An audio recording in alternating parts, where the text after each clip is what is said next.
Pak Andika, sebelum Pak Andika purna tugas kan Pak Andika punya tugas lah ya, mengamankan KTT G20 di Bali. Saya nonton video ketika Pak Andika melakukan inspeksi lah. Lalu Pak Andika tanya, itu yang prajurit yang di hutan Bako itu berendam gimana itu gitu? Apa sih Pak ceritanya kok sampai demikian tightnya persiapan pengamanan sehingga Pak Andika perlu turun ke lapangan lalu memeriksa one by one detail terkait dengan KTT G20 di Bali kemarin, Pak? Ya kalau detail itu kebiasaan karena sejak masuk 40 tahun yang lalu. Kan mulai dilatih mimpin, Mas. Mimpin mulai dari yang paling kecil lah, regu, 9 orang dipimpin. Tambah gede, tambah banyak pasukannya. Saya waktu itu mengira karena Bapak bekas dan pas pampres sehingga kebawa gitu. Bukan begitu ya, Pak? Bukan, bukan. Ya karena kebiasaan memimpin. Dalam memimpin, sering-sering dan waktu itu kan nggak ada handphone. Awal-awal dulu. Ya. Jadi perintah itu harus langsung. Oke.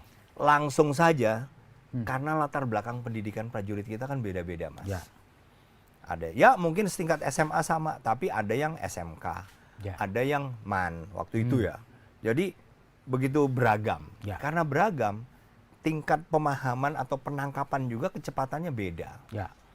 Jadi kita ngomong gini, dari 9 anak buah kita 5 paham, yang 4 belum tentu. Ya. Gitu loh, Mas.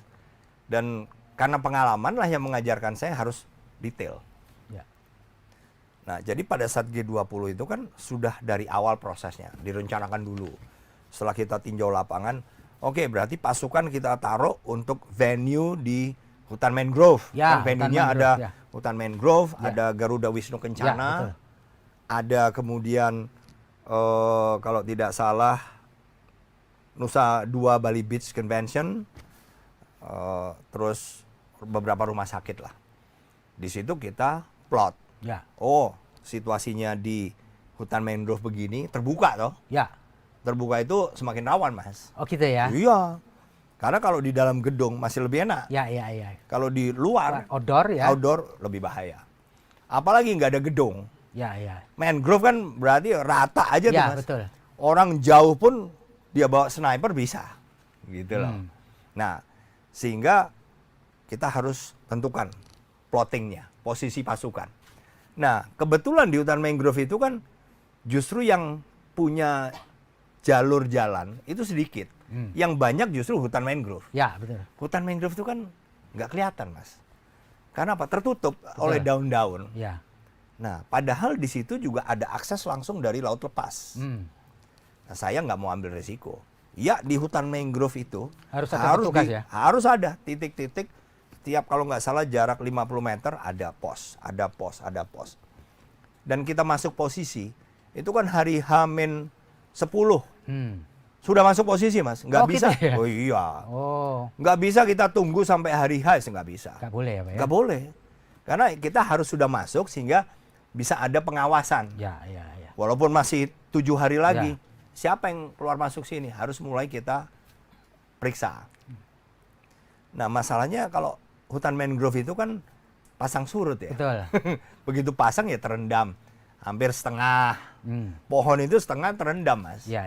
Begitu surut ya nggak pernah kering lah. Ya. Pokoknya intinya pasti ada air. Nah, karena pengalaman dulu, Mas. Dulu waktu kita latihan komando, itu kan ada materi survival di Cilacap. Itu di hutan bakau, mangrove. Ya. Itu kita membangun, ya pokoknya batang-batang kayu diikat jadi satu, ceper gitu, supaya kita bisa duduk. Oh, oke. Boro-boro tidur, pokoknya untuk duduk. Karena kalau enggak kan ya gandol terus. Ya. Bayangin kalau 3 hari gandol terus kan, begitu tidur jatuh kita. Ya, betul. Nyemplung. Ya. Itu pengalaman juga. Jadi memang prajuritnya di situ itu harus standby meskipun dia harus terendam oleh air laut ya, Pak? Oh iya. Makanya dibuatlah para-para di atas Oke. titik tertinggi Ya. air pasang. Ya. Itu ya, Pak ya.